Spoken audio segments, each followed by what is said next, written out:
Here at Live Cafe in Creative Space, we use Gmail and Google Calendar to manage all of the in-house cafe reservations. Today's video will help you enhance your ability to access the Google Calendar as well as create an event. First things first, you're going to want to log into the info@live!com Gmail account.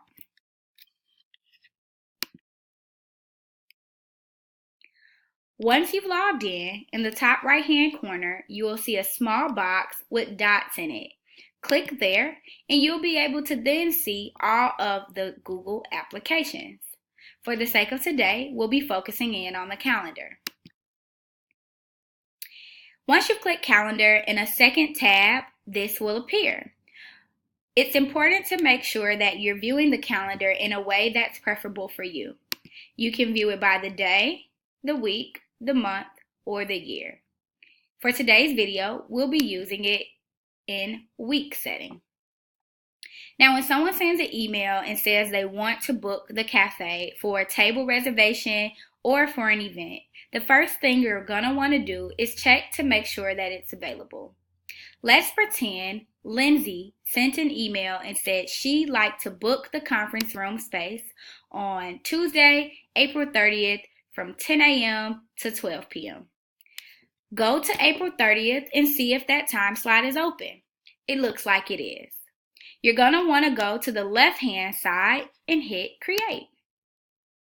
Once you hit Create, you'll see some options to add a title, change the date, and the time.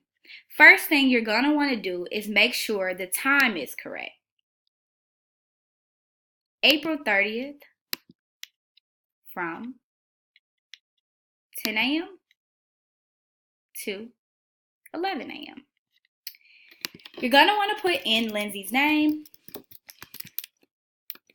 the code Room Res, which will help our baristas know that this is a conference table reservation, and then add how many people that Lindsay will be bringing with her. Now, you can dig deeper by clicking the More Options tab, and sometimes this will be necessary. So we're going to want to check it out today. When you press More Options, you'll be able to add additional details. For the sake of our table reservations and our cafe reservations, we won't need to add a location because people will know where they're coming. But we will want to add a description. Let's say Lindsay paid an invoice of $30 prior to the date of her reservation.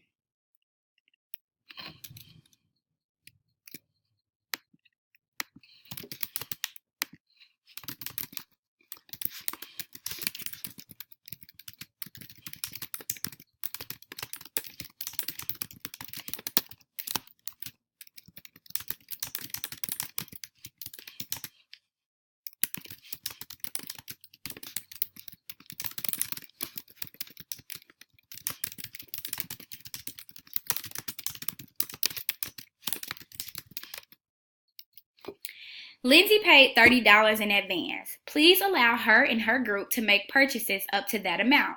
Any bar purchases that exceed this amount will need to be paid for on site.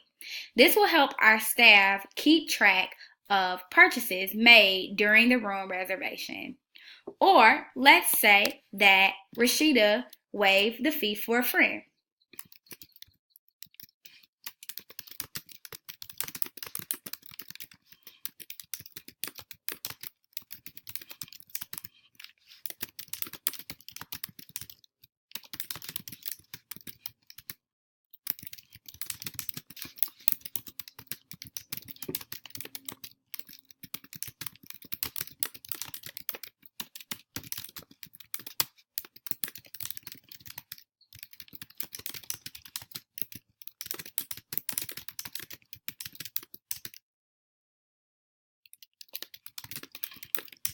Lindsay is one of Rashida's former clients. This group has not paid any amount in advance, so any purchases made during this reservation will need to be paid for at the time of order. So, not much to it, pretty easy. We just want to make sure that we're adding the name, the code for the room reservation, how many people will be there, ensuring that the time and the date is correct, as well as making sure that it is in the Chicago time zone so that nothing gets misconstrued, adding all of the additional details, and hitting save. Once you hit save, it will add directly to the calendar and you're good to go. Now, if you need to edit something in this event, or let's say Lindsay cancels, you'll just go right into the calendar, click here, and this box will show. To edit, you'll click this pencil. To delete, you will click this trash can. And that's about it. There are a few other things that I love to show you that will help enhance your experience using the Google Suite. But for now, let's get the hang of this and double back later.